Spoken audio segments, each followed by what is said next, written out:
Học được gì từ anh chàng da đen Khaby Lame? Khaby Lame là một TikToker người Ý gốc Senegal. Anh được biết đến với các tiểu phẩm cà khịa ngắn với chủ ý muốn cuộc sống bớt rườm rà hơn. Mang khuôn mặt chú hề với các video lật tẩy mẹo vặt ngớ ngẩn trên mạng xã hội, thu hút nhiều người xem nhất thì không ai qua được Khaby Lame. Anh đang có vị trí top 1 trong lòng công chúng. Chỉ trong vài tháng kể từ khi xuất hiện, Khaby Lame trở thành một trong những nhân vật nổi tiếng nhất Internet. Xét về tổng thể, có lẽ hiếm người có thể tiến xa được như anh chàng này. Và câu chuyện về cuộc đời của Khaby Lame cũng đầy thú vị, chẳng kém gì gương mặt của anh. Từ anh công nhân người Ý trở thành hiện tượng triệu view trên TikTok. Khaby Lame sinh ngày 9 tháng 3 năm 2000, là người Senegal. Khi mới 9 tuổi, gia đình anh chuyển đến Ý sinh sống, được cấp một ngôi nhà xã hội tại thị trấn Chivasso. Khaby được học tập tại Ý, rất đam mê bóng đá và bóng rổ. Đến khi tốt nghiệp, anh bắt đầu làm công nhân vận hành dây chuyền cho một công ty sản xuất thiết bị điện tử.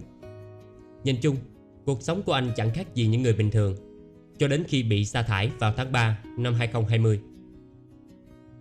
Đây là một bước ngoặt với Khaby Lame.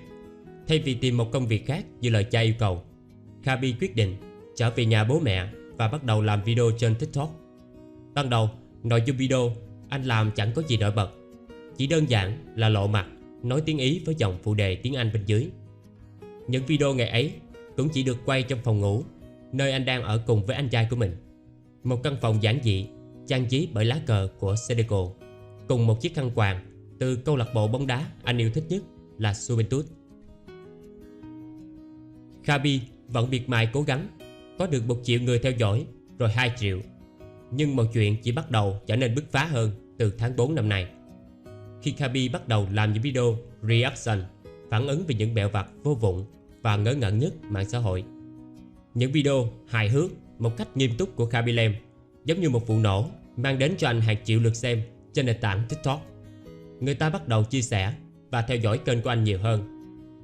Đến cuối tháng 4 năm 2021, số người theo dõi của Khaby đã vượt rất xa so với Vũ Công triệu phú, một anh chàng người Ý tên Gianluca Facci, vốn là người nổi tiếng nhất TikTok Ý với 18,6 triệu người theo dõi.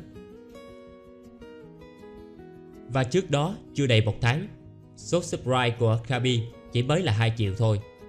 Khaby Lame của ngày hôm nay chắc chắn nằm trong số những nhân vật nổi nhất của TikTok toàn cầu. Số người theo dõi kênh của anh ngày càng tăng mạnh. Tính đến ngày 6 tháng 7, anh có 84,4 triệu người theo dõi.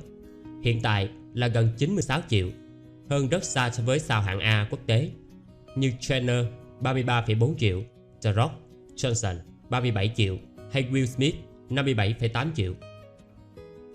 Trong ngày 6 tháng 7 năm 2021, Khaby Lame đã vọt lên vị trí thứ 2 về số lượt theo dõi trên TikTok, dù trước đó vài ngày vẫn chỉ nằm trong top 3. Và đến ngày 10 tháng 8, anh chính thức chạm mốc 100 triệu. Có lẽ cũng chẳng mất nhiều thời gian nữa để anh độc chiếm ngôi đầu, vượt qua blogger người Mỹ Charli D'Amelio, người tự xưng là nữ hoàng TikTok, với 119,4 triệu lượt theo dõi. Học được gì từ chú hề Khaby Lame? Hầu hết tất cả video trên kênh Khaby Lame không khó để có thể nhận ra. Khaby Lame không nói một lời nào cả, từ xin chào cho đến cảm ơn. Để thành công trên mạng xã hội, đa số các streamer cho tới các diễn viên, ca sĩ nổi tiếng đều dùng câu chào trước video của mình để thể hiện sự tôn trọng với khán giả. Nhưng với Khaby Lame, anh hoàn toàn chỉ dùng hình thể từ nét mặt cho đến cử chỉ thay cho lời nói. Và đó là một nghệ thuật mà có thể tôi phải học hỏi thật nhiều. Không phải lúc nào nói nhiều cũng hay, và không phải lúc nào cố diễn giải cho mọi người thấy về sự vật, hiện tượng gì đấy thì người khác mới hiểu. Đơn giản với Khaby Lame chỉ là sự im lặng. Vậy im lặng để làm gì? Im lặng để mọi người tò mò, im lặng để tránh nói những lời không hay, và im lặng để tránh làm tổn thương người khác. Con người chúng ta đã mất rất nhiều thời gian để học nói, nhưng có bao giờ chúng ta học im lặng hay chưa? Sự khéo léo nhất không đến từ nói nhiều, mà đôi khi chỉ là sự im lặng và biểu cảm hình thể. Thay vì trách móc nhau hay dùng từ ngữ khiếm nhã, gây tổn thương thì chúng ta chỉ dành cái lắc đầu và khua tay nhẹ như Khaby Lame. Ai nhìn vào cũng thấy và hiểu rõ, đó thể hiện cho sự không hài lòng tinh tế nhất có thể. Mục đích của việc học kỹ năng giao tiếp là gì? Đó là tránh làm tổn thương người khác. Và với Khaby Lame, anh là một người khá thành công trong kỹ năng này. Nếu như Khaby Lame không im lặng mà thay vào đó là nói luôn tuồng thì chắc chắn sẽ không có một Khaby Lame thành công như bây giờ. Các bạn nghĩ sao về nhân vật này? Hãy để lại ý kiến đóng góp phía bên dưới nhé. Hướng Tư Duy Official. Cảm ơn các bạn đã lắng nghe.